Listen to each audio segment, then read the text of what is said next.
la presencia del escritor acá, Eduardo Marostica, quien nos va a hablar más acerca de su obra, El viaje de Camila. Y bueno, sin más preámbulo, le cedo la palabra acá a la profesora Ángela Sánchez, que va a ser la conductora de la actividad. Que disfruten de esta noche. Gracias a todos por venir. Bueno, buenas noches, bienvenidas, bienvenidos, bienvenides. Es una alegría enorme estar aquí acompañándolo a Eduardo con la presentación del viaje de Camila, acompañando a Camila en su viaje, como dice siempre él. Yo voy a presentarlo a él y les voy a comentar primero por qué esta actividad, por qué se nos ocurrió esta actividad. Yo tengo un viejo vicio como docente, que es que ando por la vida buscando materiales para trabajar. Mis estudiantes lo saben, soy una condena con eso. Encuentro lo que me interesa y aparece en el aula enseguida. Me encontré con este libro en... bueno, ahora le dejo pasar. Disculpe, no hay problema, pero bueno, sucedieron algunas cosas que me demoré por otras situaciones institucionales. Cierro esto y te dejo el paso. Me encontré con este libro en noviembre o diciembre y dije, es un libro para que compartan mis estudiantes. Me pareció que era algo para que vieran los estudiantes, para que vieran aquellos que se quieren formar como profesores o aquellos que ya son profesores, aquellos que trabajan o que van a trabajar en ESI. Me gustó porque es sencillo, pero en esa sencillez tiene muchísimas puntas para trabajar y esto es lo interesante. Un material que se puede leer fácil, que los adolescentes pueden leer fácil, pero que permite discutir muchísimas cosas. Y entonces, bueno, ahí apareció la idea de armar algo en presencialidad, armar una presentación de libro. Y bueno, tuvimos que esperar el tiempo institucional necesario como para poderle dar forma a esto. Pero la idea es esto, compartir y que él nos cuente un poco algunas trastiendas del viaje de Camila. Antes de presentarlo a él, bueno, la vicerrectora, ¿Qué tal? Buenas tardes. Hola. Gracias, Flavia. Bueno, muy breve igual. Agradecerle al autor y a todos los que acompañan y a la biblioteca en estas actividades y muy contenta de reencontrarnos.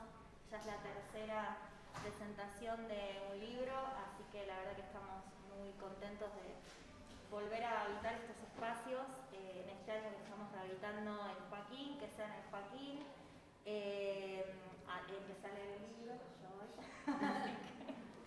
También estuve ahí, lo empecé a leer, así que me interesó mucho la temática, la verdad, entonces dije, bueno, también lo voy a leer, así que bueno, nada, agradecerte que hayas venido y a todos los que vinieron a acompañar esta actividad. Me quedo un ratito así, también los escucho. Muchas gracias. No, de nada. Bueno, les cuento algo de Eduardo Marostica para que sepan de dónde viene. Nació en el 68, es hermano menor de dos hermanas mujeres y padre de dos hijos varones. Empezó a estudiar ingeniería, pero después se dio cuenta que no iba por ahí la cosa y se fue a la Facultad de Psicología de la Universidad Nacional de Rosario, es egresado de Rosario. Egresó en 1994. Ahí empezó a escribir poemas, cuentos, ganó un concurso de poesía y en el 2012 publicó su primera novela, que hemos dejado alguna ahí como para que la conozcan, que es Cuánto Amor, que, bueno, es una novela que yo particularmente se las recomiendo, aunque no es la que nos convoca hoy. Es una temática totalmente diferente, pero es muy interesante. El viaje de Camila, que es su segunda novela, la publicó en el 2020, en la pandemia. Por esta novela, bueno, fue reconocida por el Consejo Municipal de Rosario como una novela de interés pedagógico, fue reconocida en la provincia de Santa Fe del mismo modo, y bueno, es una novela que es resultado de un trabajo particular, es una novela que es resultado de su trabajo con adolescentes en la temática de ESI. Es una novela que recoge historias con las que él se ha encontrado, pero que están noveladas. Entonces, bueno, partiendo de esto, es que es una novela para leer y para compartir. En este momento, bueno, estuvo trabajando en la Municipalidad de Rosario en programas de género con adolescentes y ahora está trabajando también en políticas de género en la tecnológica. Breve. Les cuento ¿cómo vamos a trabajar? Nosotros armamos algunas preguntas, la idea es rotar, hacemos una pequeña ronda, hacemos primero una ronda de preguntas nuestras y después vamos a habilitar a ver si el público quiere ir haciendo preguntas. Si no, tenemos más preguntas para seguir haciendo porque sí, pensamos torturarlo un poquito. Nos acompañan en la presentación Patricia Chavay y se fue. Mariela Serringa, perdón, en cosas de la edad. Mariela Serringa, que está en el postítulo de ESI, y Patricia Chavay, que es docente de ESI en el Departamento de Ciencias Jurídicas, Políticas y Sociales. Arranca Patricia. Bueno, buenas tardes a todos, todas, todes. Un gusto poder estar acá. Agradezco la oportunidad de ser parte de esta mesa de conversación que nos invita a poder pensar tanto en la ESI como también en esta obra, ¿no?, que hemos podido leer y descubrir en este tiempo. Y como decía Ángela, bueno, pensamos en un itinerario de preguntas, pero me voy a salir un poco de ese itinerario a partir de algún intercambio que tuvimos con Eduardo previo a esta conversación. Eduardo, ¿de dónde surge Camila? ¿Sí? ¿De dónde surge Camila? ¿Quién es Camila? Me pasaron las preguntas y ahora me las están Y ahora cambiando. no. Eso no se hace. Me están cambiando el libreto a mitad de tarde. Bueno, ¿cómo surge Camila? Bueno, un poco lo que dijo Ángela, ¿no? Yo tengo una curiosidad, que fui el primer varón que se incorporó al área de la mujer en la Municipalidad de Rosario. Año 2007, me invitan a trabajar en un programa que se llamó Programa de Políticas de Género para Adolescentes. En ese programa nosotros trabajamos los derechos sexuales con perspectiva de género. No sé si ustedes saben, hay 11 derechos sexuales donde se trabaja desde el derecho al placer hasta cuestiones que están relacionadas con la afectividad. O sea que la sexualidad no está reducida a lo genital, justamente es una manifestación más de poder expresarnos las personas. En eso siempre entra el respeto, ¿no? Y se juegan las asimetrías de género. A mí me interesó muchísimo participar en ese programa y bueno, me tiré de cabeza y bueno, como se llamaba Área de la Mujer, el espacio que contenía me cargaban, me decían, dudaban sobre mi sexualidad o pensaban que yo era un predador así en modo machista. La cuestión que para mí fue una experiencia transformadora y hemos hecho, no sé, 500, 600 talleres en los 8 años que yo estuve trabajando en el programa, todos talleres con estudiantes de entre 13 años y 20 años, porque íbamos a escuelas técnicas con 6 años, bueno, también hicimos talleres con adultos, pero más que nada lo significativo para mí era como adolescente. La adolescencia es una etapa muy crítica en el desarrollo de la subjetividad de las personas, ¿no? Es como un segundo despertar de la sexualidad, donde se definen muchas cuestiones de la identidad, y hay un cuestionamiento de todo. Ser adolescente es eso, es cambio vertiginoso, ¿no? La adolescencia no es esa definición espantosa que me daban cuando yo era chico, porque adolece. Adolescente porque adolece, no, es porque mutás, porque cambiás, porque te vieron en tu familia un día y a los 6 meses, wow, ¿cómo creció? ¿No? Y no solamente crece en lo físico, en lo corporal, sino que creces, tu cabeza cambia, ¿no? Entonces, cambiamos toda la vida, pero en la adolescencia ese cambio es mucho más vertiginoso, ¿no? Es una mutación. Entonces, claro, mutación en términos de cambio, ¿no? Que no se confunda con mutilación, es mutación. Y bueno, cuando yo entro a este programa, me encuentro con muchísimos adolescentes que cuando hablamos de estas cosas, estos temas, que no se hablaban. Viste que en 2007 la ESI se había sancionado hacía meses y nosotros teníamos que, para hacer un taller, pedirle autorización a cada papá, a cada mamá que nos diera la autorización a la escuela porque nosotros íbamos a hablar sobre el sexo y la genitalidad. Era un trabajo artesano y de militancia y de negociación con las instituciones, ¿no? Entonces, pero en cada taller nos pasaba que se acercaba una nena 15, 16, 17 años, para mí son nenas. Y te decían, profe, éramos un equipo mixto, por lo general éramos 2 chicas y estaba yo. Siempre nos jugábamos que los equipos fueran mixtos. Y nos decían, a mí me pasó algo de esto, o yo conozco una amiga, o mire, yo conocí a alguien que le pasó esto.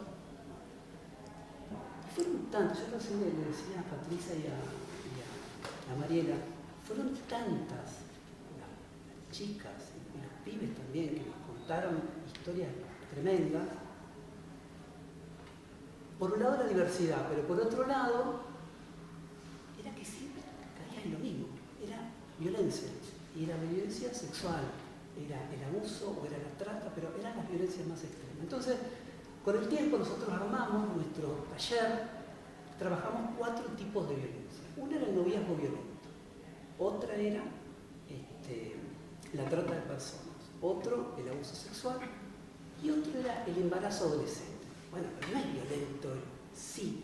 Las historias, muchas historias que había detrás de los embarazos adolescentes eran historias de embarazos no consentidos, no queridos, no deseados, no planificados, por supuesto, y donde siempre se jugaba algo de la simetría de género. O sea, cuando hay asimetría, nosotros, por definición, digo, hay violencia.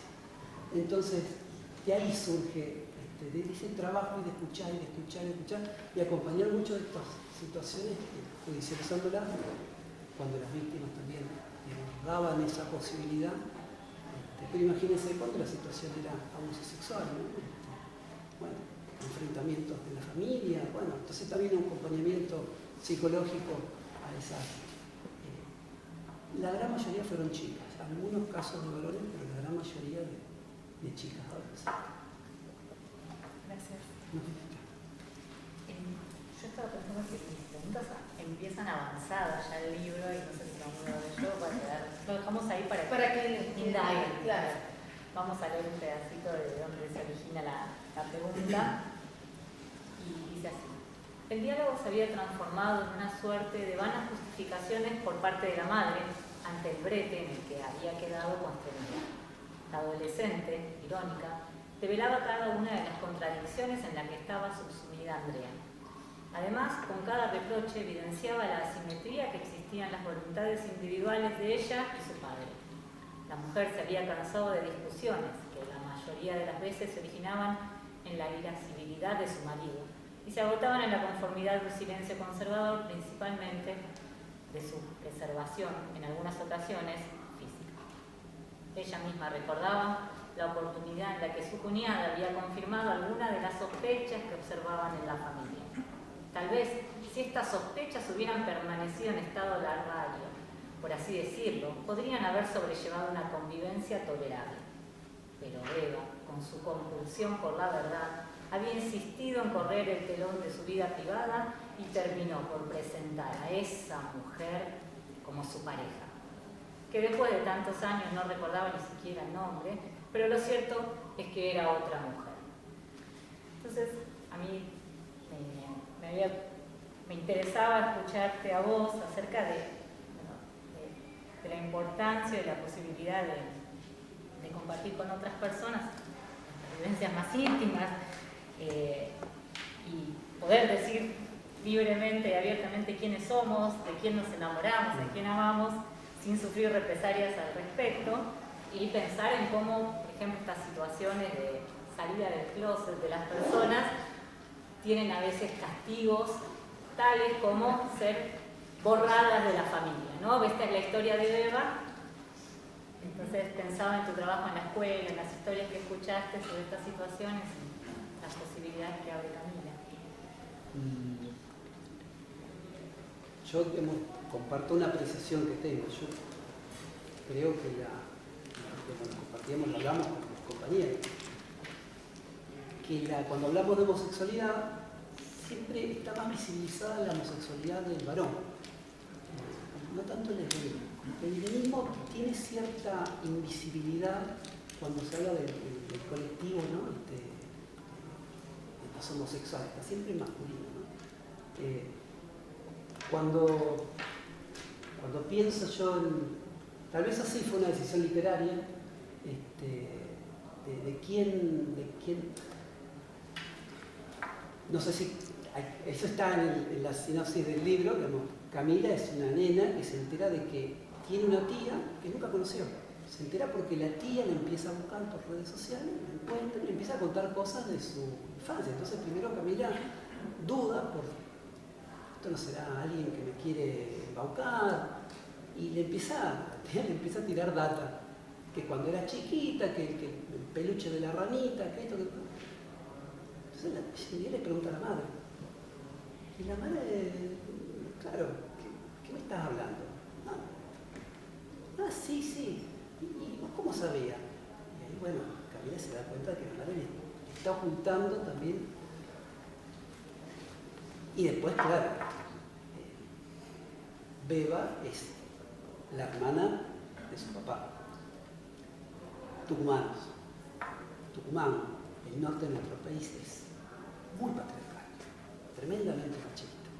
Entonces, estas cosas que tal vez acá en Buenos Aires o en Rosario se viven con más libertad, guarda, allá no sé, es diferente, ¿no? Imagínense 20, 30 años atrás, mucho más rígido. Entonces, ahí sí yo pensé, digamos, bueno, tiene que ser Beba, porque me parece que es algo que también hay que rescatar desde la voz del dolor, desde el ocultamiento, desde el silenciamiento. Alguien que la privaron del afecto de una tía y alguien que la privaron del afecto de su familia, o sea, de su sobrina, de su... ¿no? Entonces, para mí, sí, la decisión de Beba fue algo parecido a la justicia, a la retaliación. Sí, algo. Pero bueno. Me encanta, me va a dar un regalo enorme. El colectivo de las mujeres que amamos a otras mujeres es como una declaración de justicia y me parece, digo, como parte de un material que podemos trabajar en las escuelas, me llamó la atención por eso, digo, me parecía que era una lección hermosa, muy amorosa, así que me encanta ese personaje, me parece que además Beba la quiero mucho. Sí, totalmente. Yo también. Es muy querido. El libro tiene una particularidad y es que uno a un párrafo lo puede explorar desde muchos lugares diferentes. Yo justamente elegí el mismo párrafo que Mariela y algo que sigue, pero para ir para otro lado, porque en este párrafo que Mariela leyó se enuncia, así por arriba, esta cuestión de, dice, ¿no? Con cada reproche evidenciaba la asimetría que existía en las voluntades individuales de ella y su padre. La mujer se había cansado de discusiones que la mayoría de las veces se originaban en la irascibilidad de su marido y se agotaban en la conformidad de un silencio conservador. Entonces, me pareció que ahí empezamos a abrir otra punta, además de la cuestión de la sexualidad de Beba. Un poquitito más adelante, en el mismo capítulo, aparece un diálogo traído históricamente, porque también hay esta cuestión de lo temporal me parece que es interesante para trabajar, que la sexualidad no fue siempre como la estamos viviendo ahora, ¿no? Y que los problemas de la sexualidad son para trabajar también en relación al tiempo. Bueno, aparece un diálogo histórico de la mamá de Camila con una amiga. Ah, viste, no es idea mía, interrumpió la amiga. No, sí, ya sé. Andrea estaba lívida. Tomó de un brazo a su amiga, que abandonó el maquillaje y la miró a los ojos. Por favor, no vayas a decirle nada a Carlos. ¿Eh? Ahora su amiga se volvía a Andrea y la miraba fijo. Sí, por favor, no vayas a comentar algo, porque él no sabe nada. ¿De verdad que no sabe nada? No te puedo creer.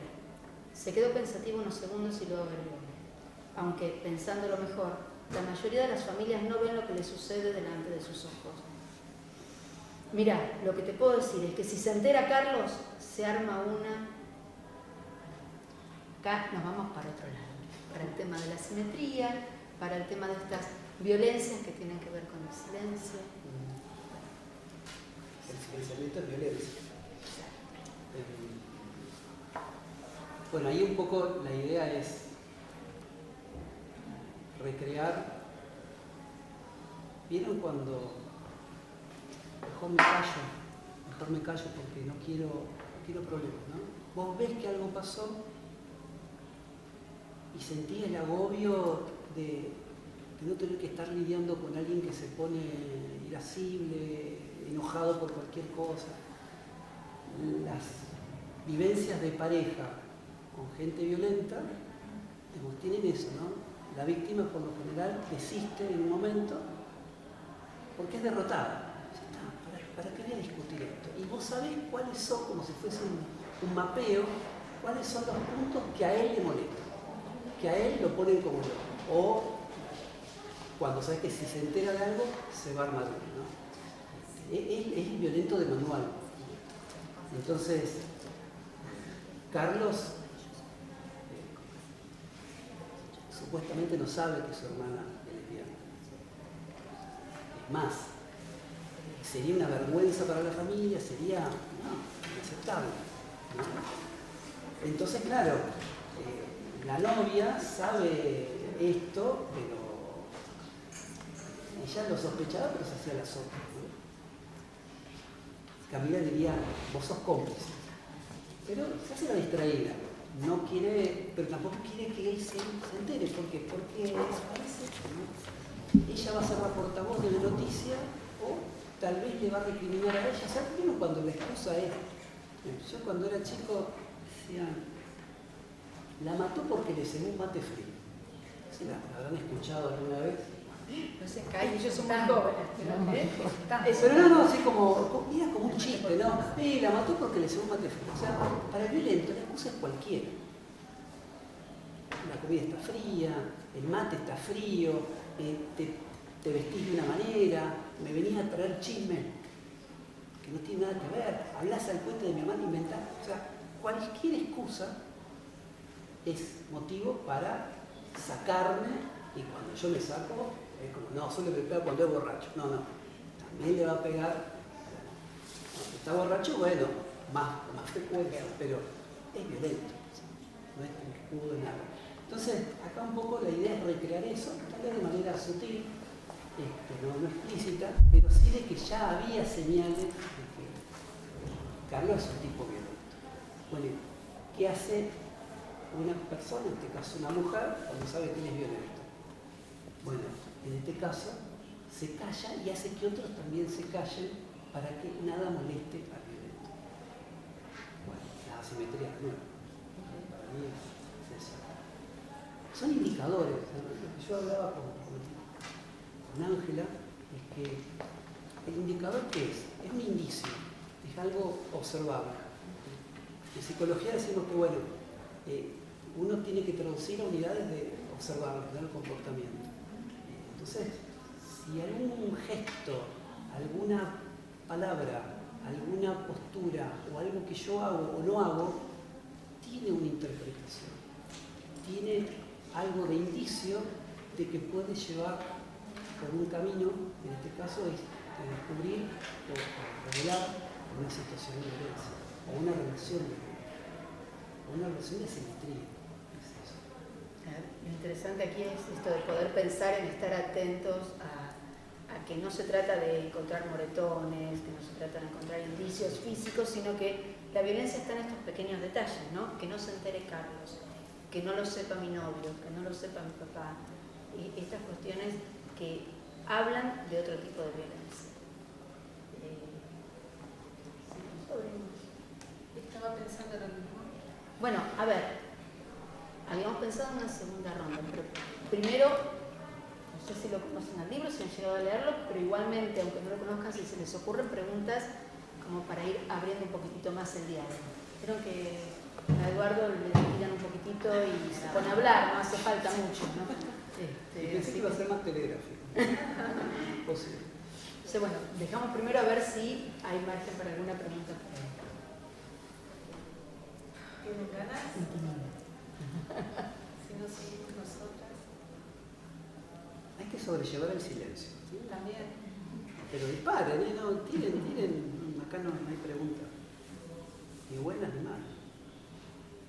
Bueno, podemos hacer una ronda Sí. más. Hacer A una ver si ronda entran más. en calor. Así van Vamos a hacer pensando. una O si ronda tal más. vez la quieran anotar o escribirla Y mandarla. pasarlas y medio como que se diluye. Hacen un bollito y lo tiran hacia allá. Claro, claro. Busquen un cómplice. Bien.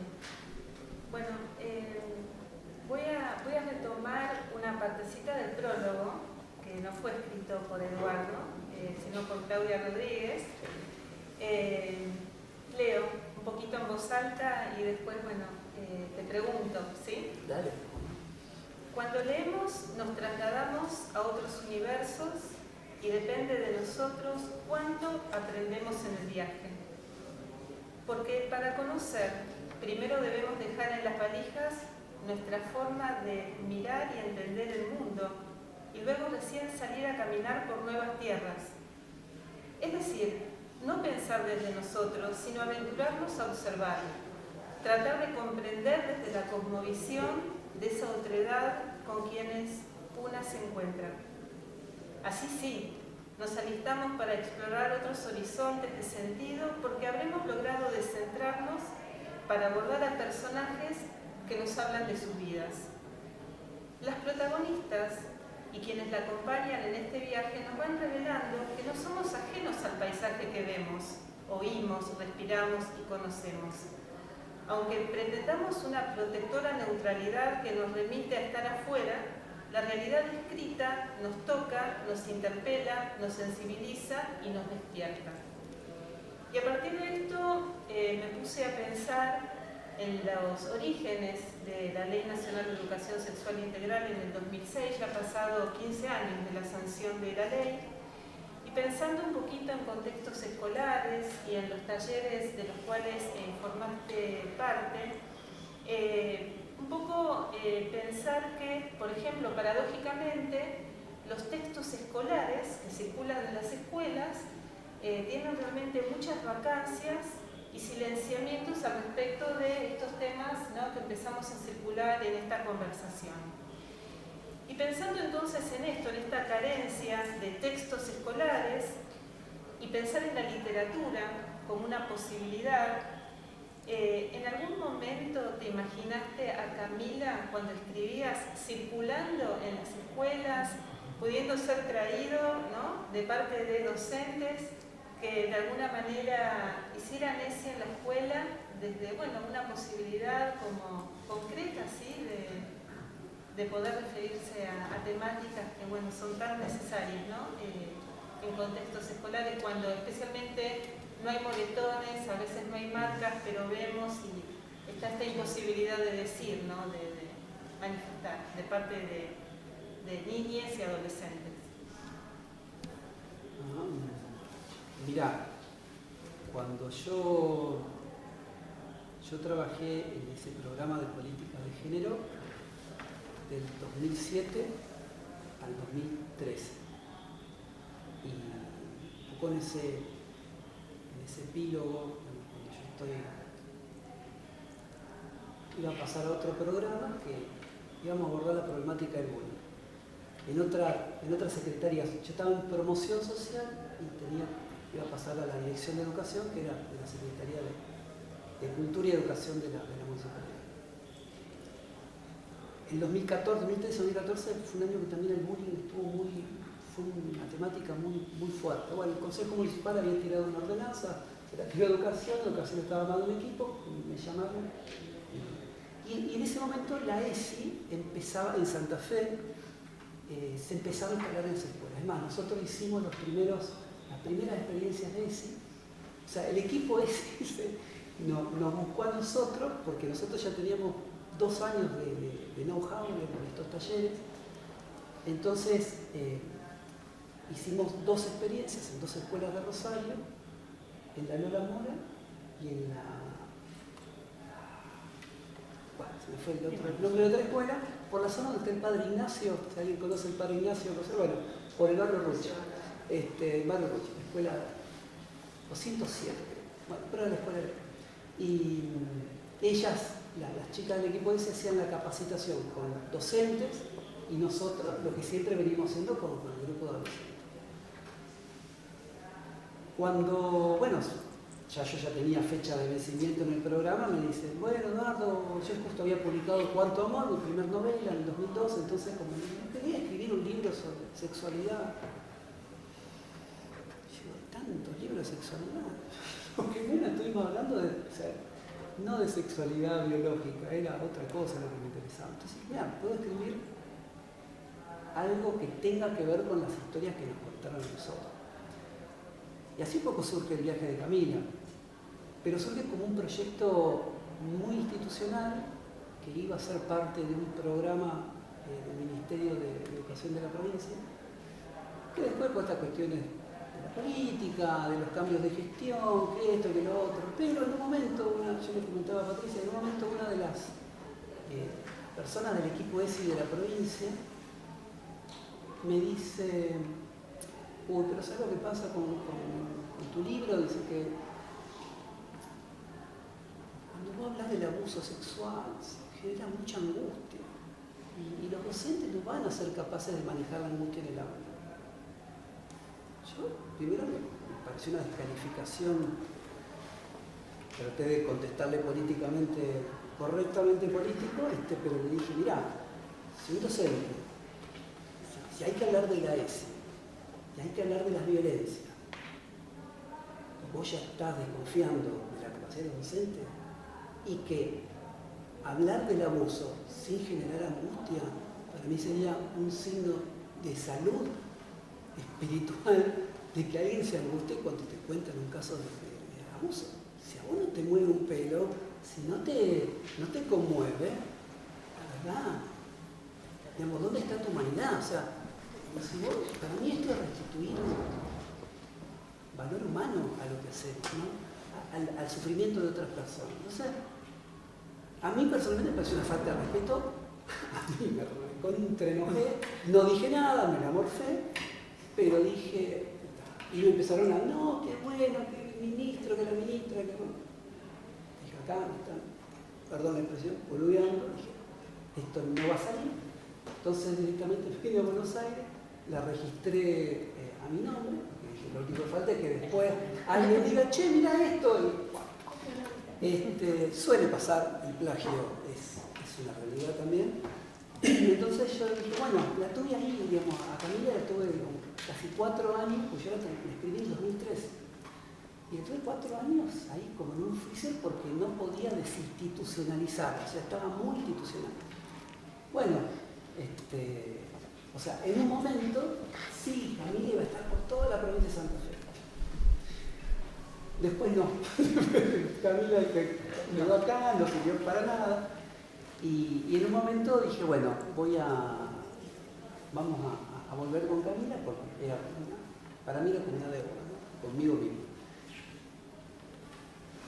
Y tal vez con todas las chicas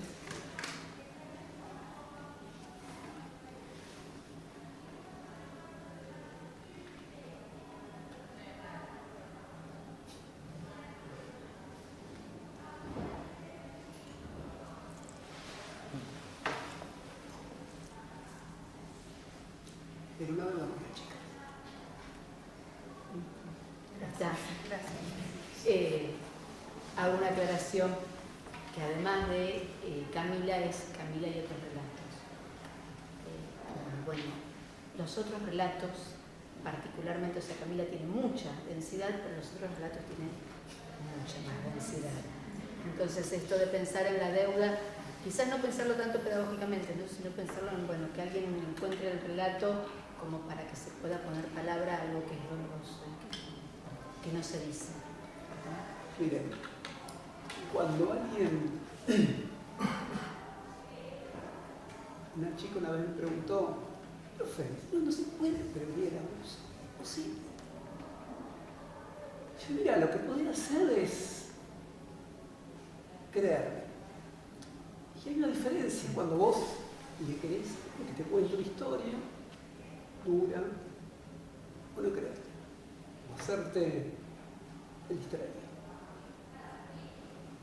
Éticamente, uno tiene que asumir que estas cosas pasan. Cuando alguien te cuenta que sufrió algo, tiene que creer. Si no, sería imposible que hoy hay esta chica, Sol Fantini, 15 años después puede contar su historia. Nos enteramos cada vez, digamos, 20 años después, ¿por qué? Porque nadie le creyó. Para mí, digamos, ¿qué es la gran diferencia, el gran aporte de la ESI en la escuela?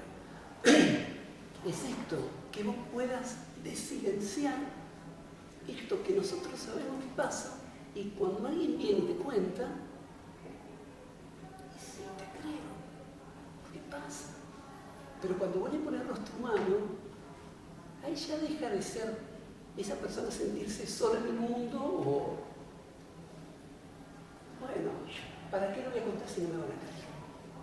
Entonces, eso es espantoso, ¿no? Entonces, bueno, un poco para mí es otro de justicia. Perdón, pero bueno, pero tiene que ver con eso, ¿sí? No tan pedagógicamente. Es ayudar, es escuchar. Eso.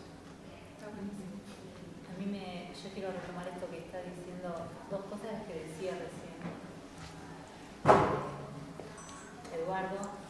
En principio, esto de cuenta los relatos que vamos recibiendo quienes somos docentes y habitamos las aulas, ¿quién mejor que nosotras, nosotres, para recibir esto? ¿No? Digo, al principio, cuando estaba por sancionar la ley, la discusión era si los docentes estábamos capacitados o no, si íbamos a poder, ¿no? Esto que les decían, ¿no? Los docentes no van a poder sobrellevar esto, no hay nada más humano y más político que la tarea docente. Entonces, ¿quién es mejor que nosotras, nosotros, para acompañar, no solo en las situaciones de violencia más cruda que está revelando Eduardo, sino también en el encuentro de la otra parte de la sexualidad que tiene que ver con el placer? Digo, ¿por qué no vamos a ser también acompañantes de esa parte? Y hacer, además de la escuela, un lugar donde pueda habitar también esa mirada de la sexualidad y aquellas partes de la sexualidad que no están relacionadas con el placer, también acompañarles a poner nombre. Entonces me acordaba que en el 2020, en febrero, hubo una publicación del Ministerio Público Tutelar de la Ciudad de Buenos Aires, en el que se relevaba que el 80% de las denuncias sobre abuso sexual infantil o en la adolescencia habían sido después de una clase de educación sexual integral. Entonces, digo yo, otra vez, el lugar de quienes somos docentes en este acto de justicia, otra vez, muchas personas tienen esta situación que dice Eduardo. Alguien por primera vez en la vida me cree, ¿no? Que tu palabra sea creída, que no sea otra desmentida en otro acto más de violencia tras del abuso. Entonces, en ese sentido, me parece fundamental, y además que personas formadas, caso de Eduardo, con la experiencia de caminar las aulas y vivir en las aulas, porque también tenemos mucho material, como dijo Eduardo, un montón de material sobre ESI, pero un montón de material sobre ESI despegada de la vivencia encarnada de lo que vivimos en las aulas. Entonces me parece a mí que también Camila trae mucho de lo que sucede en ese lugar. Cuando ustedes van leyendo, yo separé otro fragmento de otro personaje hermoso que tiene Camila, que es Petu, que es una adolescente que conoce en el tren mientras Camila inicia su viaje, y esta adolescente tiene un niño que viaja con ellas, y de las conversaciones entre ellas surge algo que tiene que ver con una realidad que también nos encontramos en las aulas muchísimo, que es esta adolescente con un embarazo no intencional, que llegó a su término y es un niño y la acompaña, y ella habla de esa situación que tuvo que vivir y que vive sola, esa maternidad que no fue elegida, a la que fue arrojada y que hoy tiene que llevar adelante sola, ¿no? Camila tiene una vivencia personal diferente y la puede ver, y de la relación de ellas dos se abren un montón de situaciones para trabajar en el aula, y el fragmento entre ellas es el que yo seleccioné, dice: Petu se reía a pierna suelta. Camila la observaba reconociendo en el desconcierto de su amiga y además joven madre de la realidad de muchas chicas como ella y de muchos varones. que lejos estaban de parecerse a su novio. Recordó como en una ráfaga de episodios vertiginosos las confesiones de sus amigas y comentarios de compañeros de escuela, donde la normalidad planteaba a todas luces que los varones usaban preservativo pocas veces, y en el mejor de los casos en las primeras ocasiones en que mantenían relaciones sexuales, pero luego las chicas debían hacerse cargo de cuidarse, asumiendo la responsabilidad, fuente riesgo de las infecciones de transmisión sexual. Entonces, yo decía, ¿cómo le decía a Eduardo, ¿no? Que en la posibilidad que la literatura le daba, abrir el espacio para algo que uno dice, otra vez un taller de métodos anticonceptivos, bueno, algo no estamos haciendo bien, porque, no sé. Cuando explicas mucho. Cuando hay que volver al taller de métodos anticonceptivos. Entonces, digo, y también me preguntaba por las posibilidades de pensar no solo los métodos anticonceptivos, sino más todos los métodos de barrera y de meter la cuestión más allá de la heterosexualidad, ¿no? ¿Qué pasa con todas estas nuevas formas de vivir la sexualidad que tampoco son nombradas dentro de las aulas y que también tienen derecho a disfrutar del placer, entonces acceder a esos métodos de barrera? Entonces, bueno, le tiraba así a Eduardo a ver qué traía de esa experiencia. No, el punto es que yo digo que con saber no alcanza. Vos lees un libro, todo, entendiste, conocés el manual, procedimiento, hay que hacer primero esto, lo otro. Ahora, lo que nosotros vimos como problema era la negociación del uso del preservativo. Algo pasaba. O bien no sabías cómo, pero el tema era que se terminaba no haciendo. Y nosotros decimos, bueno, hay un problema y se genera una simetría de género, no porque no sean pares un nene y una nena, sino porque hay una carga en la masculinidad del varón y esta cosa machista, ¿no? Que bueno, que hace que el pibe, muchos pibes digan, no, porque no se siente nada. Pero lo usaste. Claro, hay cuestiones hasta clínicas, che, no, porque no se siente. ¿Quién te dijo? Bueno, no, pero en realidad a veces lo que pasaba, no sabían, o no se animaban, o no sé, entraban a jugar otras cosas, ¿no? Que tienen que ver con la confianza, con el tipo de relación que se establece con la chica, no de ser un gallito demostrador de, sino, bueno, que si por ahí no, que es cortamambo, que esto, que el otro, que vos estás ahí con la chica y tenías que poner, ¿no? Y aparecían todos estos miedos, que después los empezamos a hablar con los varones. Y había muchos de estos varones que nosotros conocíamos, que iban a un programa que se llamaba Equidad Educativa, donde nosotros becábamos a las nenas adolescentes que habían quedado embarazadas o que ya tienen un bebé, para que pudieran continuar la escuela. Y ahí, bueno, apareció también la negociación con el cuidado de ese hijo. Y con estos varones empezamos a hablar de estas cosas. Y hay unos pibes que sí, le habían dado una charla en la escuela, sí, bueno, sabían, pero después no lo hacían. Porque esto es como que te digan, a ver, ¿cuántos sabemos cómo se cambia una rueda? Una cantidad. ¿Cuántos leyeron el manual para cambiar una rueda? Cuando se te pincha la rueda en medio de la ruta, y hay que cambiar la rueda, aunque sepa, y si cambiaste el auto, y yo cambié siempre, pero me pincha que este auto no le agarro, no siempre pasa esto. Entonces yo creo que cuando uno juega las relaciones con las personas, cada persona es como que tenés que hablar de eso, tenés que explorarlo, tenés que consensuarlo, y veíamos que faltaba diálogo, faltaba eso. No era el saber cómo, no era el manual de procedimiento. Esto es como en las cuestiones de higiene y seguridad.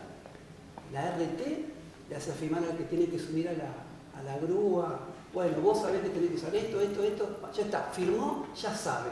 Se saca la responsabilidad legal. Ñato después se abrochó mal el cinturón y se cae como pera madura. Ah, pero el tipo firmó, sabía, bueno. Que se haga cargo el que se cayó. No me preocupo por el cuidado, mirá, mi flaco, esto se abrocha así, por favor, ponételo. Entonces, eso yo creo que a veces en las prácticas veíamos, no yo, no solamente yo, veíamos que en las prácticas de la charla de la ITS y charla anticonceptiva se juega mucho eso técnico. Y con los tecnicismos veíamos que los resultados siguen siendo los mismos. Entonces, había que hablar de otras cosas. Y cuando empezamos a hablar de esto, y algunos te confesaban que sí, a esta charla, pero no sabían. Algunos, en el mejor de los casos, se asustaban y bueno, salían corriendo. Pero otros no. Y las nenas, por lo general, como que estaban esperando, ¿no? A ver qué hacía el varón. Bueno, si el pibe no sabe, vos también tenés que saber. Y, ay, no, pero va a pensar que soy una puta. No, entonces empezamos a hablar de esto y salían esos prejuicios de género, sexismo, hoy llamado sexismo, en ese momento eran prejuicios de género, donde empezaba a circular y como que bajaba un poco el nivel de ansiedad y de desconcierto cuando vos, viste, a esa edad uno tiene más dudas que certeza. Entonces, la negación tal vez te da esa certeza que vos estás negando y después te metes en un problema, como dijo una nena. Me acuerdo que fuimos a un programa de televisión y dijo, bueno, en realidad lo menos peor, lo menos grave que te puede pasar es tener un hijo, pero si te agarró una infección,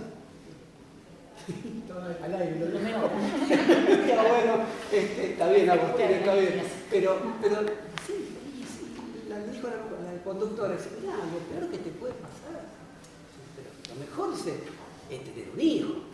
Te agarra SIDA, te morís. En ese momento, viste, no, los tratamientos eran bastante todavía. Ahora ya hoy por suerte está más resuelto. Pero bueno, un poco se juegan esas cosas, ¿no? Lo técnico, que voy a mandar el procedimiento y pues ya está. Ya le di la charla, ya le di la clase, nadie preguntó, y ya todos saben. La información está en internet. Ahora, es otra cosa lo que se juega. Es otra cosa, es la relación, el vínculo, los miedos, las inseguridades. Entonces, bueno, ahí tenés que jugar. Los mandatos, ¿no? Entonces, se juegan muchas cosas. Y un poco, bueno, sí, ahí sí yo jugaba un poco con esto, ¿no? Con todas las voces de los pibes que también te decían esto. Y buscar también, porque también nos encontrábamos con pibes, con parejitas que eran hermosas, y tenían un respeto mutuo, y no se cenaban, y se cuidaban. Bueno, también poner en valor eso, ¿no? No son bichos raros. Bueno, son personas que aprendieron a respetarse. Bueno, cambié el par. Está bien. Hagan lo que quieran.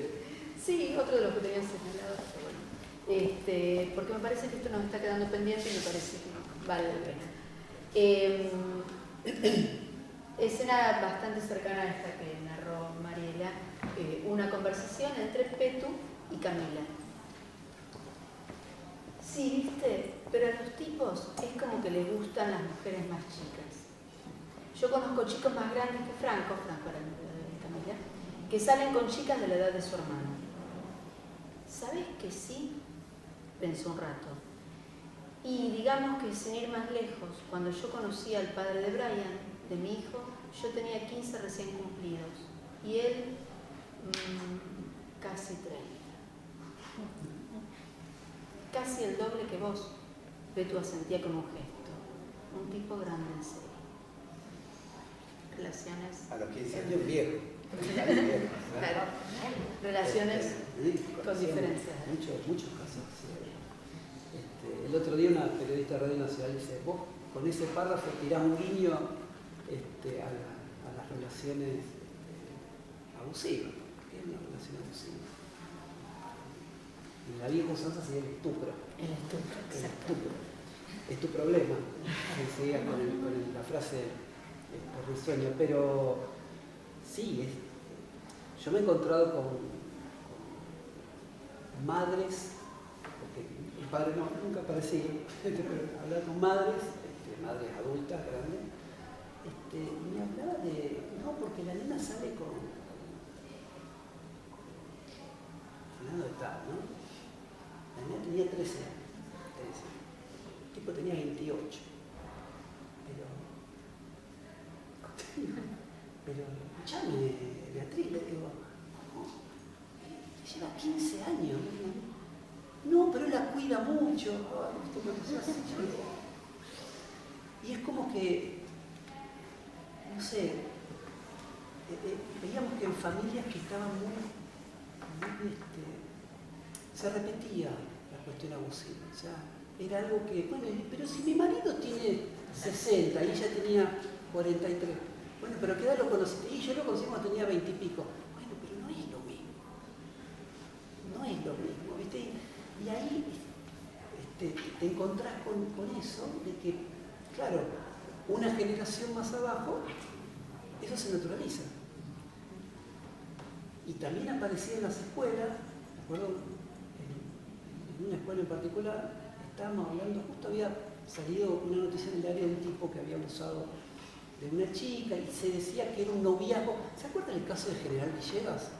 Hace una pila de años, 3 tipos, 35, 28 y 25, con una nena de 15 años. Y habían filmado, bueno. Los comentarios que habían, me acuerdo, que habían salido, que es interesante ver los comentarios debajo de las noticias. Puta, era lo de menos. Que él se lo buscó, mirá, qué trola, se fue con 3 tipos. Bueno. Y bueno, esa noticia, ayer apareció. Pero profe, bien, la piba es rápida, fue bastante. Entonces yo digo, chicos, sí, yo tenía 42 años.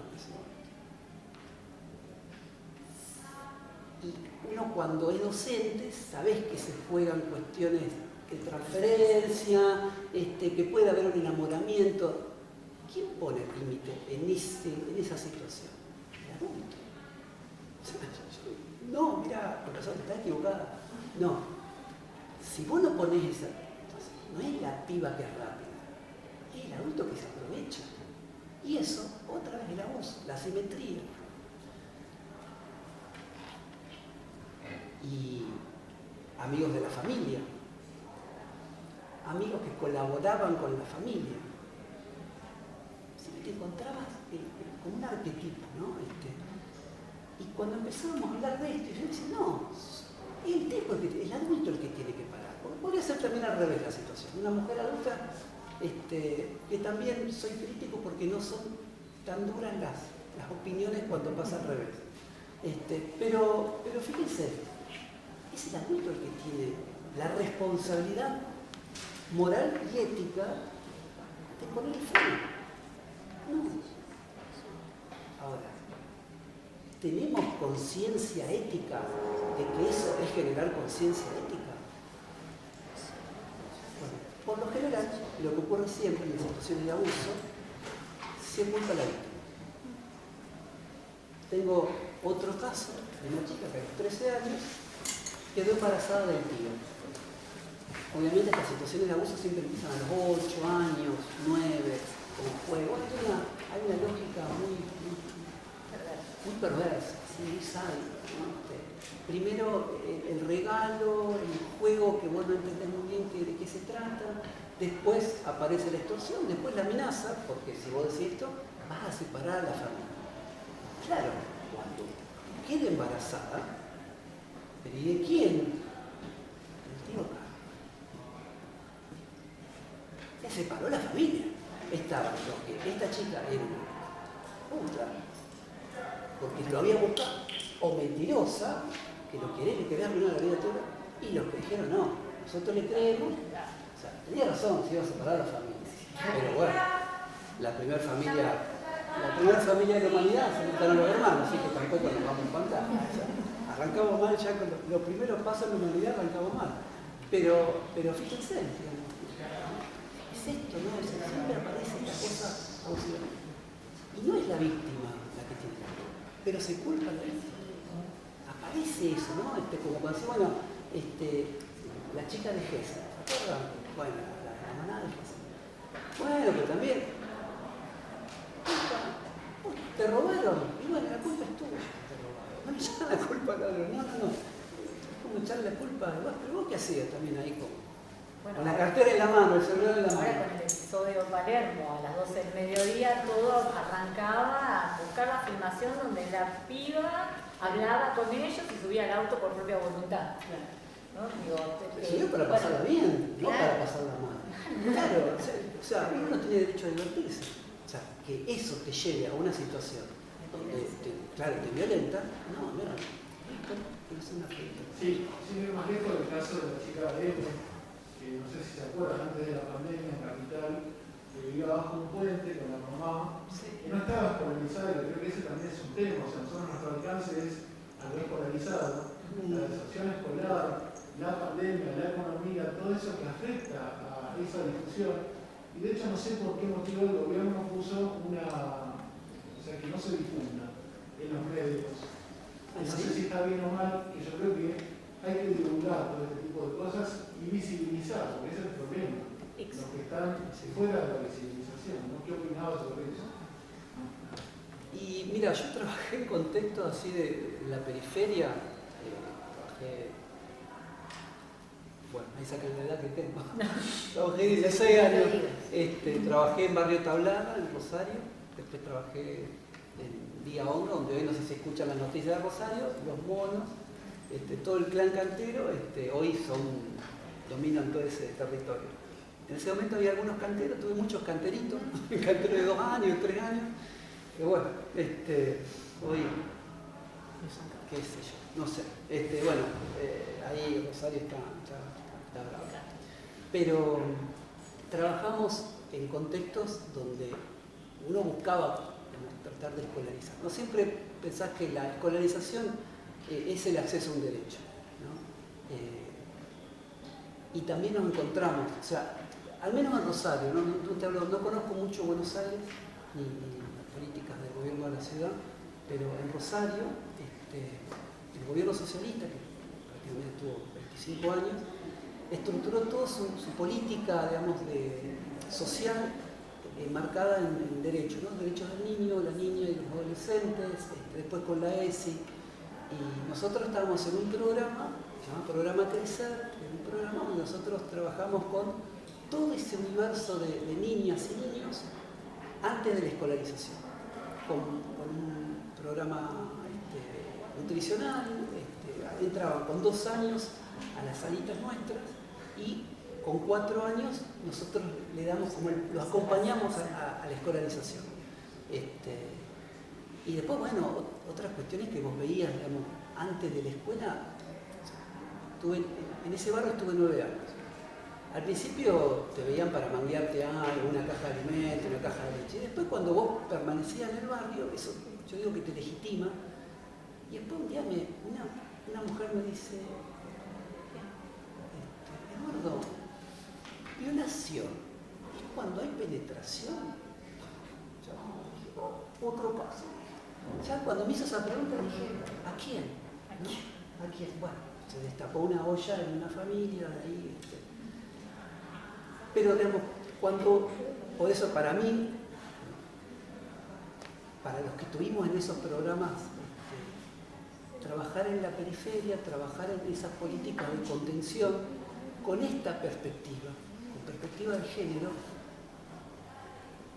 te permite reconocer las violencias y poder ayudar a que otras personas reconozcan estas violencias. Para mí la literatura es la primera entrada, porque vos te identificás. Cuando yo leo una novela, una historia, o cuando veo una película, te vibra algo. O sea, yo soy ese, ¿sí? O, mirá, fíjate, está fulanita de tal. Uno se identifica y a partir de ese mundo vos reconstruís o repensás o reconstruís tu cosmovisión.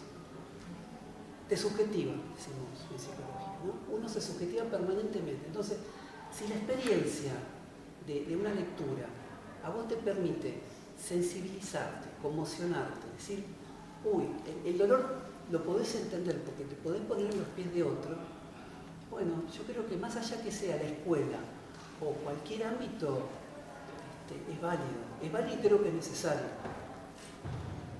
Para mí es indispensable, pero bueno, lo que uno piensa que es indispensable para otro lo pone en términos de peso y dice, pero no podemos.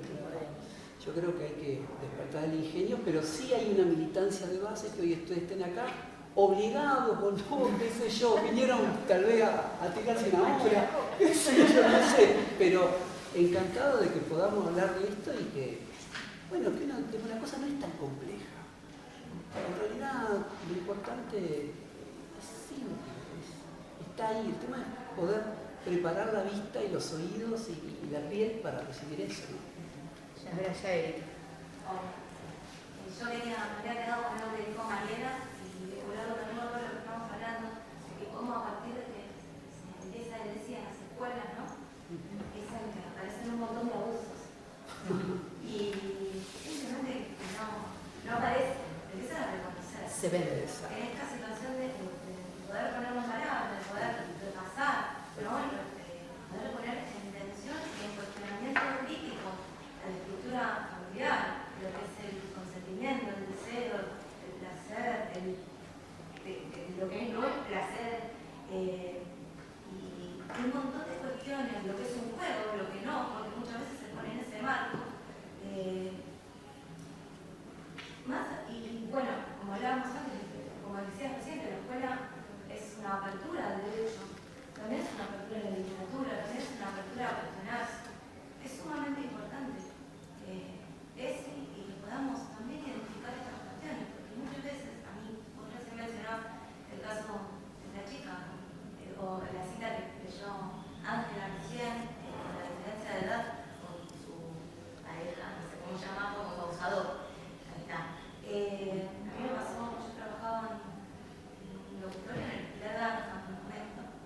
Perdón, no te escuché, ¿cómo? Yo trabajaba en el locutorio de Garham y había una chica con 15 años con una nena de 3, con una discapacidad en todo sentido, motriz, cerebral, pero que ya estaba sosteniéndole la vida en ese hospital. Esa chica llamaba todos los días a su pareja. Un día le pregunto, ¿por qué no viene? No, él tiene otra familia, tiene como 28, 30 años. Esa chica no estaba terminada de desarrollar, que había gestado un hijo. Todo lo que eso implica, como todo su cuerpo también, ¿no? Y se fue de su casa porque tuvo un abuso. O sea, la puerta de salida fue la misma que la de entrada. Terminó repitiendo su historia por no haber porque es católico. No sé si iba al colegio, si pudo leer, si tuvo acceso a la literatura, pero en algún momento ese despertar de conciencia, ese luz que le diga, no, esto no es amor, esto no es consentimiento, esto no es una salida, estás metiendo nuevamente en la boca del lobo, no la saliste, la volvés a repetir, es necesaria, porque si no, estas historias tienden a repetirse. Y por ahí nuestro rol docente, yo me siento así y soy mamá también, es justamente cuestionar estas cosas, a pesar de que seamos los causantes de que haya más abuso, a pesar de que podamos poner nombre, a pesar de que muchas veces no tengamos las herramientas, porque los cupos para poder instruirse en eso son limitados y muchas veces apaleados por el mismo gobierno de la ciudad. Hay un montón de problemáticas que interfieren para que no podamos cuestionar el formato familiar institucional, ¿no? Que todo esto tiende a perpetuarse y venimos a deconstruir. Me parece que es sumamente importante tomar conciencia de todo lo que implica la lucha con respecto al género, al ESI, también, ¿por qué no, como decía Mariela, a buscar el placer y no que sea una condena de abuso, de sexualidad, porque muchas veces también está la atracción, ¿no? Como alejarse totalmente, por miedo a una persona se anula porque piensa que es eso. Y es muy importante para poder justamente atravesar una experiencia transformadora. Erika, ¿te puedo preguntar algo? Sí. Cuando vos tomaste contacto con esa chica de Garham, Sí.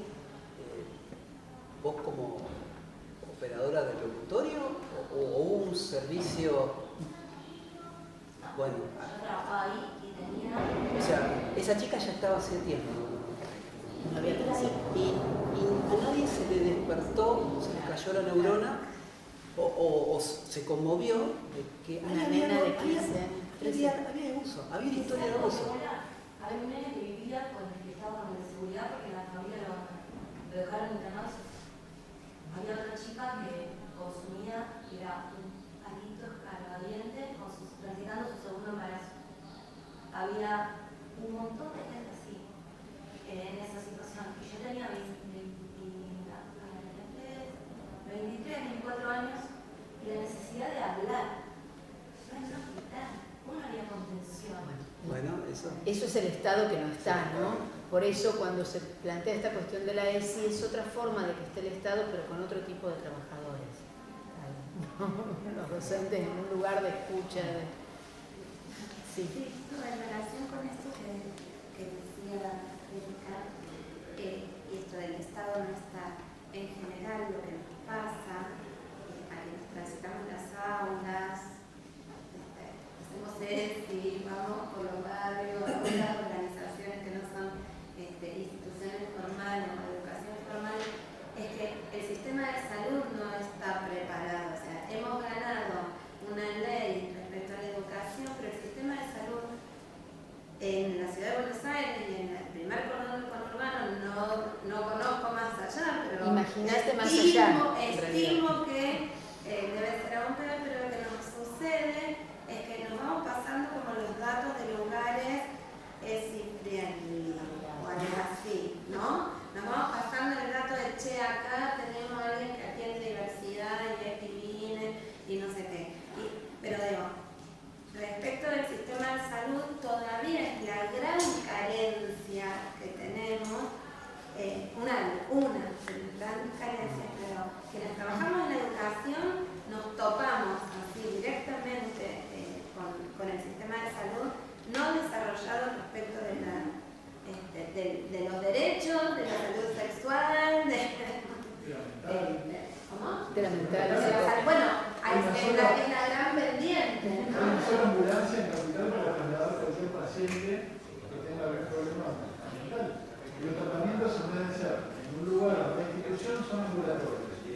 Entonces tenemos casos como la chica policía hace poco, un loquito que tenía que estar en un tratamiento o en preso, le pega un balazo, lo roba y le pega un tiro.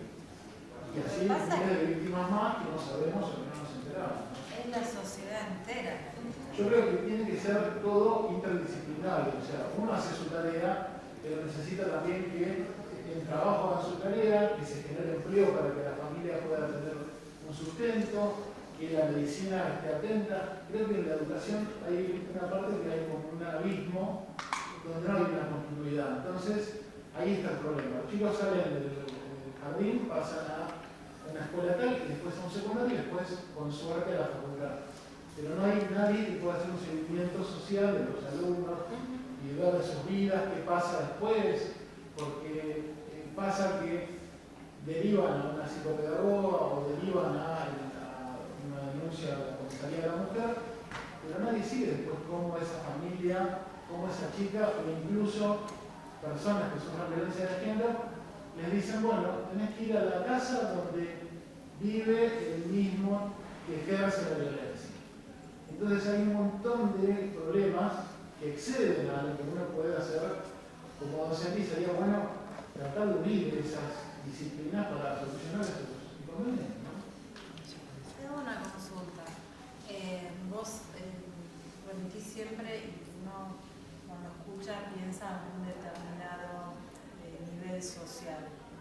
Yo pienso que esto que vos contás en el libro atraviesa todas las capas de la sociedad.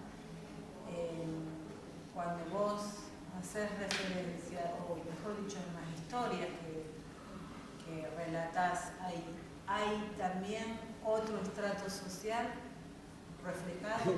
No sé qué otro. Digamos, está ahí, digamos, los que yo trabajé. Mira, en una escuela nosotros hacíamos campañas sobre la trata de personas. Entonces nos poníamos de acuerdo un mes y todas las escuelas con las que estábamos trabajando, un grupo de líderes adolescentes, porque en cada taller había algunos pibes como que le interesaba, entonces los llevamos contraturno y hablábamos todas estas cosas, les tiramos material, discutíamos, bueno, estaban recontra encendidos. Entonces, después organizamos las campañas, creo que era campaña sobre el abuso sexual. iban a hacer estatuas vivientes en Boulevard Oroño, un lugar muy lindo con las palmeras. Así se mandaron estatuas de... Eduardo, queremos que venga a hablar porque nosotros queremos hacer unas cosas. Bueno, paso por la escuela, hablaba con la directora de la escuela, hablaba con los docentes que estaban en el tema y después me reunía con las pibitas estas en la biblioteca de la escuela. Entonces, llego un día y me dicen, y también les encargábamos en lo posible si ellas podían replicar lo que nosotros habíamos trabajado en ese taller. Porque no era un taller para un curso, era un grupito armado, o sea, eran 20 adolescentes que eran de tercero, de cuarto, de quinto. Entonces la idea, después replíquenlo. Y siempre la máxima era, si alguien por esas casualidades les viene a contar algo después del taller, primero escuchen, con respeto, y créanle. Bueno, resulta que me encuentro con esta nena, y bueno, hablamos de los afiches, de las cosas, el maquillaje, que esto, que lo otro, porque aparecían así como medio pintadas, como clowns, y me dice, profe, ¿sabes que nosotros hicimos la capacitación, hicimos con la chica de primero? Y una chica se levantó y nos dijo que, bueno, que le había pasado eso. Y que dice, nosotros la escuchamos, hablamos con la directora, bueno, y viene la mamá a hablar. Bien, con la directora, no con usted, no conmigo. Sí, está acá, le dijimos que veo porque sabía como que venía a las 10 de la mañana a lo del recreo. Es como que a Cecilia le dijéramos, Cecilia, podemos usar esto como consultorio. Y bueno, ahí vino la madre estallada, porque su pareja clase media, como nosotros acá, que por ahí a veces un mes llegamos bien, otro mes podemos ahorrar, y otro mes estamos alambrando. O sea, no tengo experiencia con clases altas, tal vez, algunos géneros sí, pero esto aparece en todos lados. En las clases altas se simula mejor, ¿no? Pero bueno, la cuestión es que la mujer no tenía nada, porque su pareja, que hacía 8 años que venía abusándose a 4 de su hija. Y le secuestraron de la CPU, le hacían mirar pornografía. Y dice, ¿cómo yo no me di cuenta? Bueno, la mujer estaba hecha un estropajo. Pero eso nos pasaba. La práctica nuestra, por ahí se venía así como que se atravesaba, como que te aparecía un capítulo que vos no lo tenías en el... ¿Y alguna vez te tocó, por ejemplo, algún caso donde no solamente era abusada un adolescente, sino una criatura?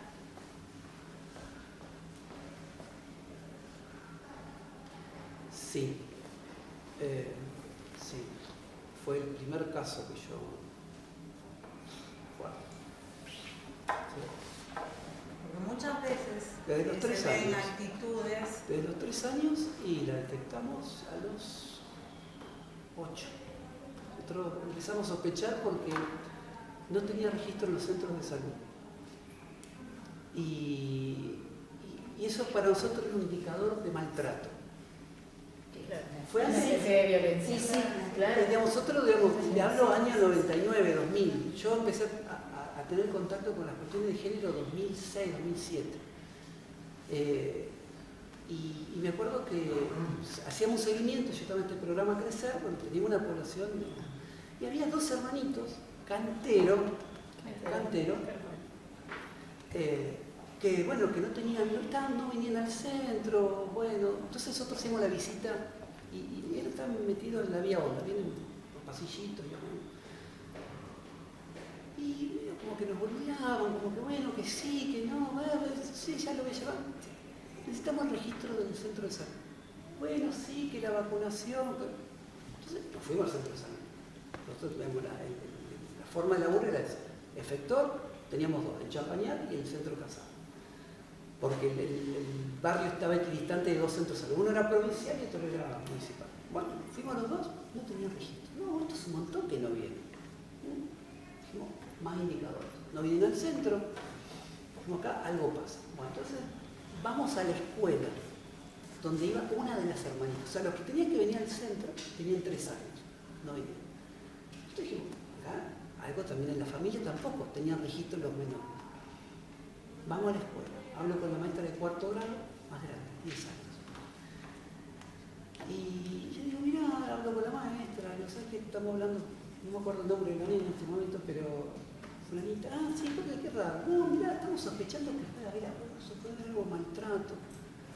No, no creo. Bueno, gracias. Al otro día me llaman a mí de tribunales porque había una denuncia penal de un caso de alguien que me había mencionado a mí. La maestra, esta maestra, en el colectivo empezó a registrar cosas. Un día la nena venía con la bombacha sangrada, me menstruaba. Y también el año anterior la había visto así. Le cayeron todas las fichas. Cuando volvió al otro día, dijo, yo hago la denuncia, este hombre lo denuncio. La directora no quería, se fue a la policía, lo denunció, no sé por qué. La alineación de los astros cayó en la fiscalía, lo detuvieron, o sea, lo metieron preso prácticamente en la primera hora de la mañana del día siguiente.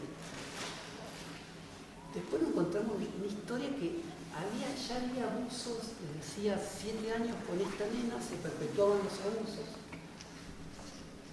Bueno, sí, fue un caso espantoso. Fue el primer caso que yo trabajé, el segundo, ¿no? El primero había sido otro, con un nenito, con un varón. Pero ese fue, bueno, yo a raíz de eso fue uno de los primeros cuentos de la temática que escribo es este caso, que no está acá, pero bueno, pero sí fue, sí es. Pasa que el tema es, si vos empezás a mirar y observás, y aparece esto, aparece. Y también hay un trabajo que nosotros nos entrenaron para eso, ¿no? Nosotros tenemos una formación, eso también tiene que ver con una política de Estado. Nosotros nos capacitaron y después cuando nosotros incorporamos la perspectiva de género como trabajadores, también hacíamos trabajo con personal médico y sanitario, o sea, nosotros también hacíamos ese trabajo en políticas de género.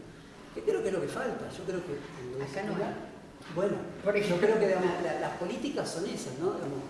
La transversalización de las políticas de género tiene que pasar por lo disciplinar. La formación disciplinar tiene que aparecer esto. El tema es, bueno, cómo nosotros lo incorporamos. Yo creo que hay algo que es de arriba hacia abajo, que es la política de Estado, pero también hay de abajo hacia arriba, que es lo que nosotros podemos también pedir y empezar a hacer, ¿no? Mi amigo Hugo, un médico sanitarista muy grosso, Hugo Tesi, él dice, mira, una cosa es la articulación en los organismos del Estado, las secretarías, la dirección, y otra cosa es la estrategia de red. Algo que también Mario Robert lo planteaba. El trabajo en red es el rostro humano dentro de la burocracia. Entonces yo sé que que a veces uno dice, che, ¿tenemos que seguir manejándonos así? Sí, porque la articulación no te garantiza que haya alguien que reciba a esa persona y la atienda con la mirada que nosotros compartimos. Entonces, cuando nosotros decimos a quién derivar o con quién articular, mira, yo conozco en el Champañán o conozco en este efector de segundo nivel, mira, pero que vaya a fulano de tal. Bueno, la estrategia de red tiene que confluir, tiene que mezclarse con las estrategias, digamos, de políticas correctas y la articulación del Estado. Pero eso es nuestro.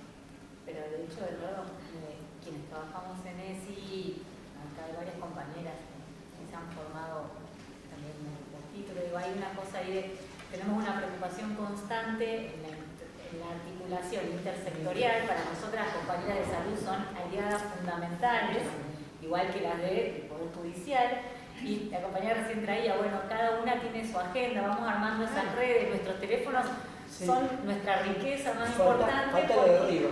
Claro, pero por otro lado parece que de alguna manera es la agencia que tenemos quienes vivimos en esta parte del poder, no es lo subversivo que tenemos por otro lado, porque digo, así venimos garantizando interrupciones voluntarias de embarazo antes de la ILE incluso, la seguimos garantizando ahora y acompañando o denunciando y acompañando los casos de abuso. Entonces, digo, me parece que las redes las tenemos que defender a morir.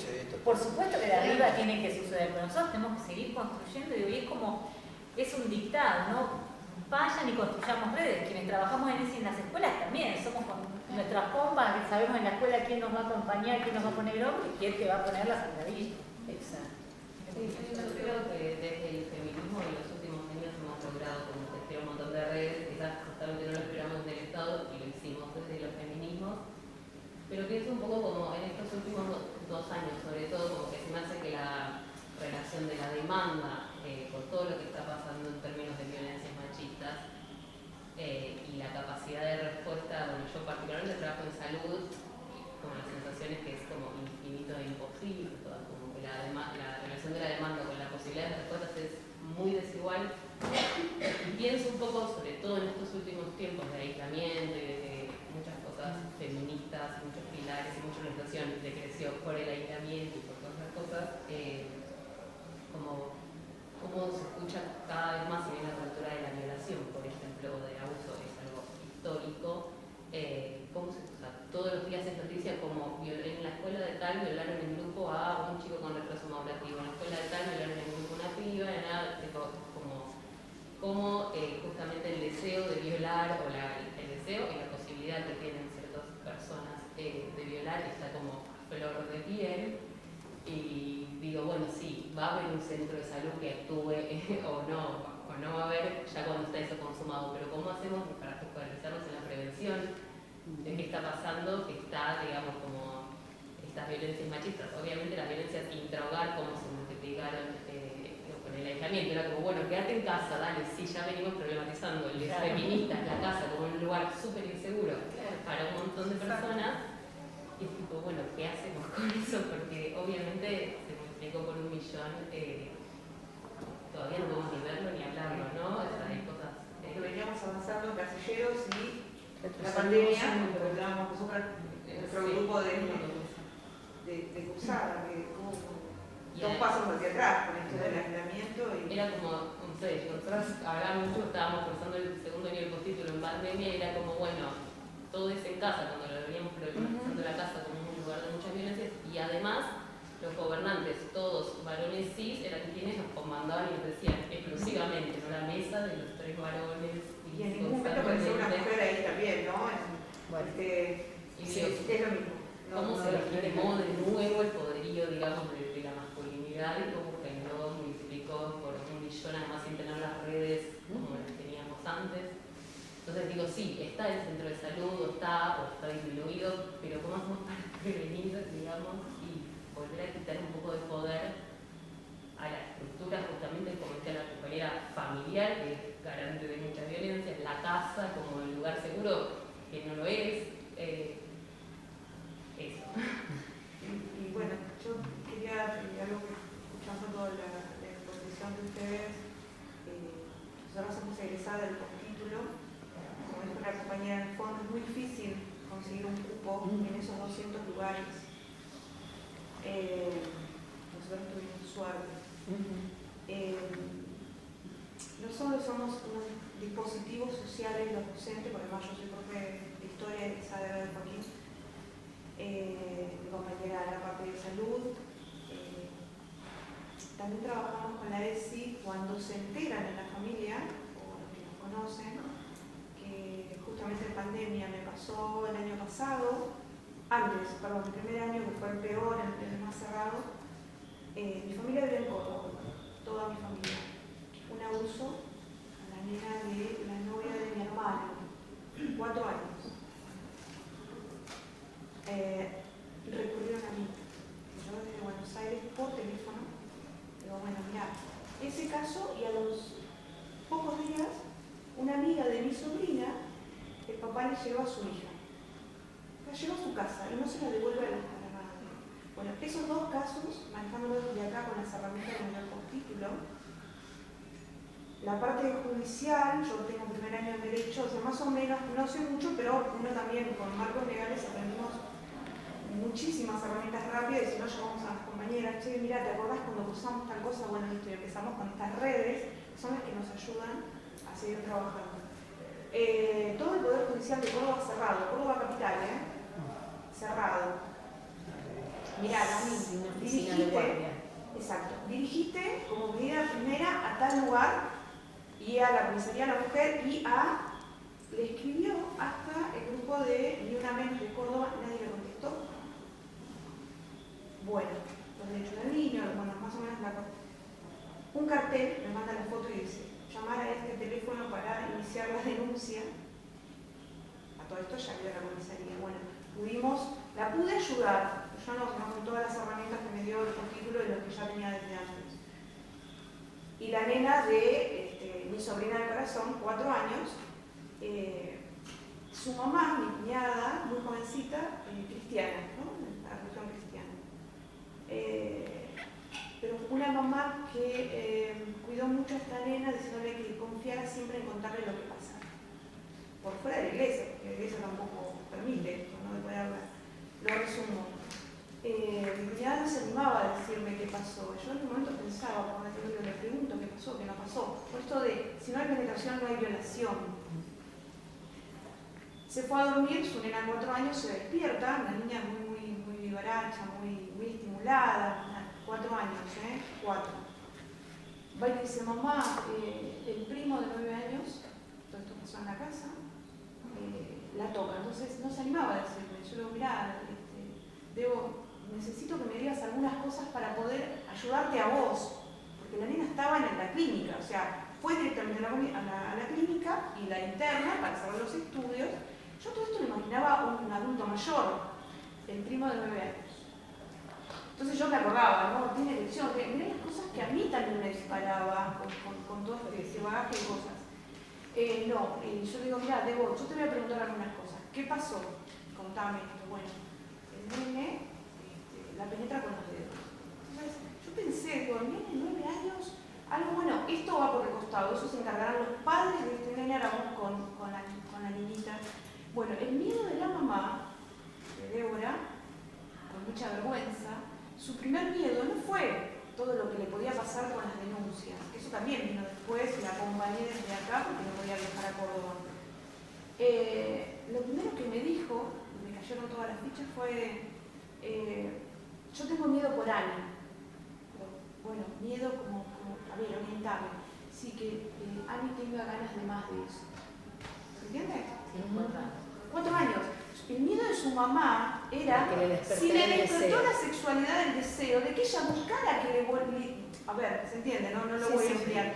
Entonces le digo, bueno, esto de que se habla, ese miedo que tenés vos es como el mismo que tenés la mayoría cuando dice, bueno, pero la violaron porque tenía falda y se la buscó. Bueno, eso que te pasa a vos le pasa a muchas mamás, a muchas mujeres, a muchas personas. Bueno, terminó en una denuncia que no querían en la familia, le dije, prepárate porque ahora va a haber una crisis en la familia terrible, porque este primo lo hizo con otras primitas más chicas. Entonces, bueno, acá trabajar como dispositivo, no adentro de la escuela, sino por fuera, con mi propia familia. Entonces, a esto lo cierro. La literatura, ¿qué hace? ¿Cómo se introduce en la casa? No solo para trabajar en la escuela, sino trabajar, que empiece a movilizar cosas en todos los adolescentes. Me imagino que esto tiene como un marco, ¿no? Para leer en la adolescencia, me imagino. Bueno, y vamos a ver estas estanterías, todas estas literaturas nuevas que surgieron y que empezamos a repartir y ver que los chicos y las chicas lo están leyendo. Es una herramienta para trabajar no solo en la escuela, sino trabajar en los círculos cercanos, en las familias, en los que están alrededor de nosotros, sobre todo con los adolescentes que puedan hablar con toda esta temática. Bueno, así que eso era como lo que yo venía escuchando con el tema de la literatura. No tengo adolescentes cerca de mi vínculo que están en Córdoba, pero digo, leen bastante. Y esto es una herramienta para trabajar y analizar, ¿no? Bueno, ahora a ver si nosotros en el postítulo, me imagino que también varios de mis compañeros y compañeras van a tomarlo para trabajar, así que la verdad, gracias por trabajar con eso al autor y a todos los autores y autoras que están trabajando con él, porque es muy necesario, no solamente que la ES trabajemos en educación sexual, sino acá, que lo podemos trabajar con estadísticas como hacen la mayoría de los docentes, ¿no? Los de matemáticas, los de contabilidad, los de, bueno, todos. Y es hiper necesario que no solamente porque esté todo lo que es el paquete del Estado, tampoco está funcionando, lo dije recién. Un teléfono para que llame el secretario, el juzgado dentro de 4 días, mi nena la tiene su progenitor en su casa. Y Digo, están las herramientas, pero hay que insistir. ¿Cómo? Con estas redes de contención que creamos entre todas y todos. Bueno, nada. Gracias. La palabra al compañero. Una pequeña aclaración. 9 y 4 años. Es imputable. Sí. Ahí seguramente, claro, no es una denuncia. Ahí algo pasa con ese nene. Sí. O sea, ahí seguramente hay una historia de asimetría y de violencia extrema. Claro, sí. Ese nene, Sí está, entonces, si quieres se lo cuento, pero sí está. Sí, está repitiendo. claro. Sí, No está. lo vas a ir porque Yo soy estoy hablando y portavoz. No hay duda. Un portavoz de ahí de... Sí. Claro, que nada más síntoma de la familia. ¿Qué decías? Yo te escuchaba al principio cuando hablabas de los talleres que dabas con los grupos de adolescentes. Mi pregunta, y hablabas capaz de los casos que se llegaban a judicializar. Quería preguntarte por esa instancia en la que te encontrás con esas situaciones de abuso y en donde te encontrás con un adolescente que no quiere hacer la denuncia. O ¿en qué momento, cuál es el límite? ¿Cómo te paras ante esa disyuntiva de intentar de judicializarlo, pero sin avasallarlo? Bueno, ahí hay, digamos, para las estrategias judiciales, cancelado supongo, pero la estrategia judicial va con el consentimiento de la víctima. O sea, la denuncia tiene que ser porque la víctima quiere denunciar. Si no hay decisión o convicción de denunciar, nosotros ¿qué hacemos? Continuamos el trabajo terapéutico, o sea, el trabajo de contención y después, bueno, nosotros teníamos un dispositivo de contención, después se derivaba si era privado, si era público, hacíamos un trabajo de seguimiento de estas víctimas, ya en un dispositivo psicológico que tenía el Estado o lo privado, pero ahí, digamos, en lo judicial teníamos también abogados, pero bueno, no todos los casos que nosotros denunciábamos o que nos denunciaban nosotros acompañábamos, después se convertían en denuncia y después en juicio, en instancias judiciales. No, incluso las intervenciones que hacemos desde la escuela a veces tienen que ser pensadas estratégicamente porque a veces se revela el secreto, nos cuentan, nos confían algo, ¿no? Entonces, con nuestra mejor voluntad vas a la dirección, convences a la directora,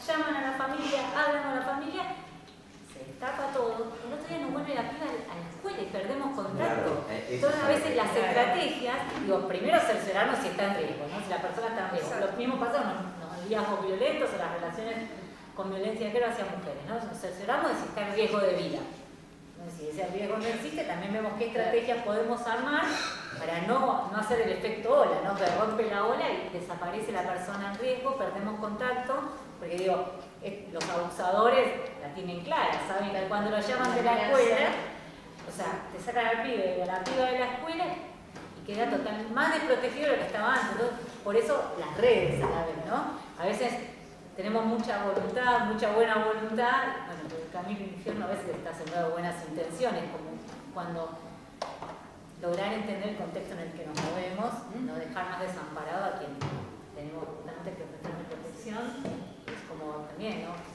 Pensar en estas estrategias. ¿Sabés que me acordaba de un taller, teníamos 13, 14 años, eran los más chiquitos, ¿no? Primer año, segundo. Y me acuerdo que le propusimos así una situación, bueno, en el caso de que vos te enterás de que una compañera tuya te cuenta de que el padre la violó. ¿Qué hace? Todo salió. Hay que denunciarlo, hay que ir a tal lugar. Y un pibito dijo, y yo le diría que venga a mi casa.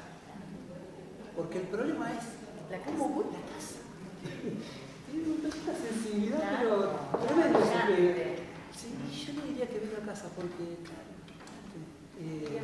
es eso, ¿no? Tenemos que contener primero. Hay un desamparo a nivel sistémico, ¿no? Cuando se produce una denuncia, ¿no? ¿Dónde se alojan? Justamente. Sobre todo porque si es en la casa. Exactamente. Y esto también. O sea, cuando denunciar no alcanza.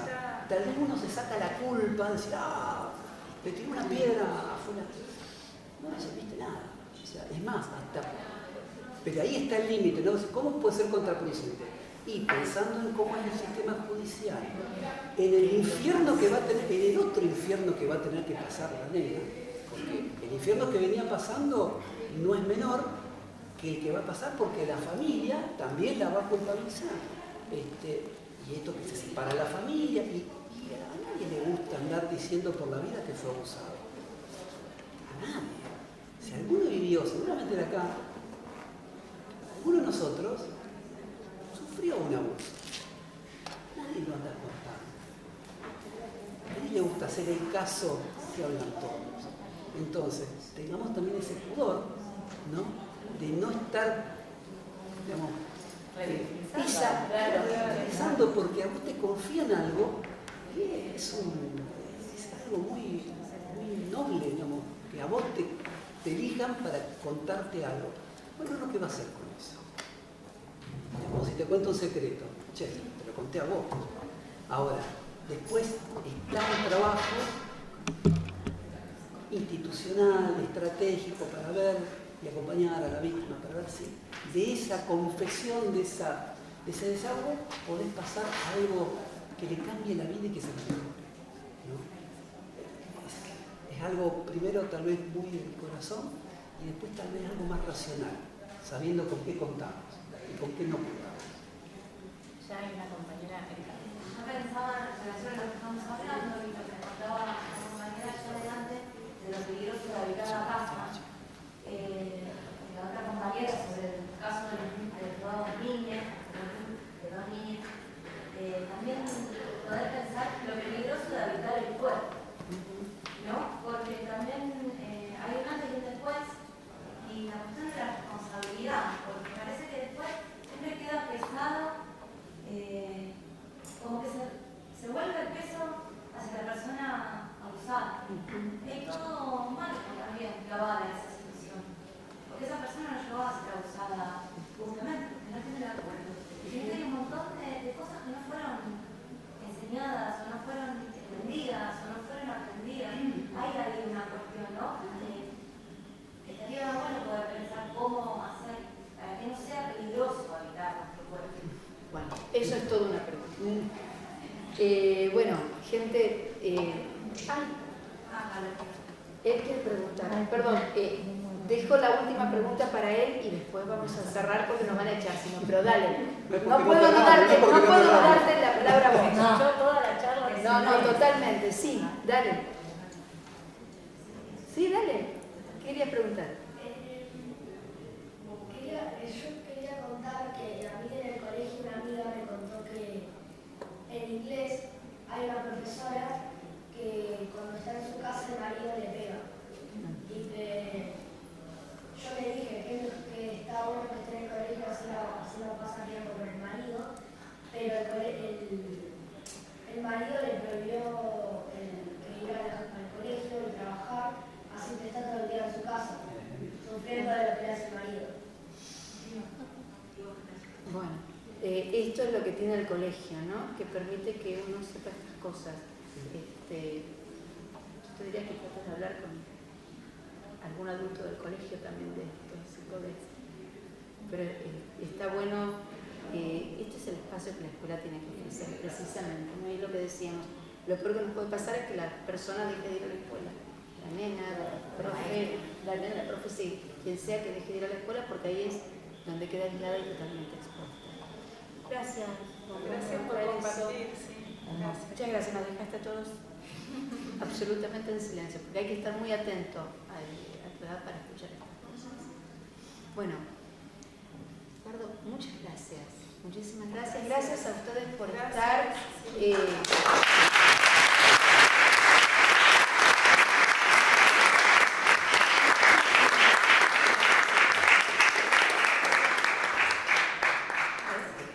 Bueno, cualquier cosa, Camila está en la biblioteca, perdón, en la compradora del Joaquín. También está en la biblioteca para prestar, está donada, está en la cooperadora del Joaquín y creo que está fuera. Las tienen los chicos del centro de estudiantes. Bueno, más allá del tono que puede haber adquirido, futuros docentes, gente que está comprometida con la temática, ¿no? Así que para mí personalmente, le agradezco, Eduardo, que nos haya permitido encontrarnos con colegas, futuros colegas que Y además antes quiero hacer un comentario, un agregado. Muchos de los compañeros y los estudiantes que están acá son estudiantes de literatura. Entonces, docentes en formación, los colegas del campo de la lengua y la literatura. Que para nosotros es muy valioso también y agradecidos también por este papel. Agradecidísima también personalmente y bueno, y también con la esperanza realmente de que aunque hace falta mucho por hacer, también somos muchos, ¿no?, quienes estamos presentes, activos, militantes, como para que la cosa cambie, ¿no? Así que también con esta esperanza, ¿no?, de haber generado un espacio de reunión para, ¿no?, tantas personas que se sienten convocadas para justamente estar en este camino, ¿no? Así que, juntos. Bueno, y gracias por no dejarnos hablando solos. Muchas gracias. Bueno, muchas gracias. Gracias. Agradecido.